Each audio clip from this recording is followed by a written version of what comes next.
গান আৰু এটা নাম জুবিন দা। জুবিন দা বিহীন হোৱাৰ লগে লগে জুবিন দাৰ অনুপস্থিতিত থিয়েটাৰে বন্ধ হৈ গৈছিলে, য'ত নেকি থিয়েটাৰত কোনো ধৰণৰ কম্প্ৰমাইজ মানে থিয়েটাৰ বুলি নহয়, জুবিন দা অবিহনে অসমখন নিস্তব্ধ হৈ গৈছিলে, অসমখন ৰৈ গৈছিলে ক'ৰবাত নহয় ক'ৰবাত। জুবিন দাৰ মানে কায়িকভাৱে নথকাটো অসমখনে মানিব পৰা নাছিলে।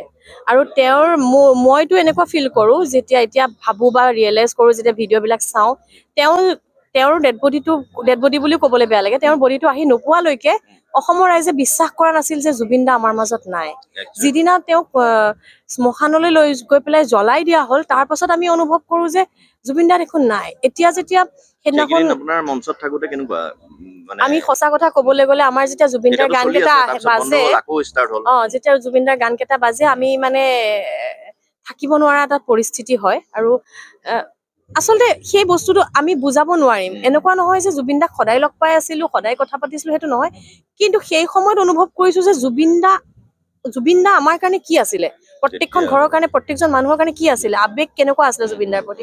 আৰু সেইটো আচলতে আমি কেতিয়াও এইটো জনমত আমি সেই জুবিন দাৰ অভাৱটো শেষ কৰিব নোৱাৰিম। আৰু মই এনেকুৱা ভাবো, কোনোবাই হয়তো নিজৰ মাক দেউতাক মৰাটোকো পাহৰি গৈছে, কিন্তু জুবিন দা মৰাৰ দুখটো পাতলাব পৰা নাই। মানে এনেকুৱা মানুহ ইমানেই গভীৰ। মই গান আৰু জুবিন দাৰ কথা দুইটা ওলাল যেতিয়া, আপোনাৰ প্ৰিয় জুবিন দাৰ এটা গীত সৰুকে গুণগুণাই দিব পাৰে নেকি? তুমি যে মোৰ শুকান মনত নিয়ৰৰে চেঁচাটো পাৰ নামি অহা ৰ'দৰে নৈ মোৰ দেহত প্ৰতিপুৱা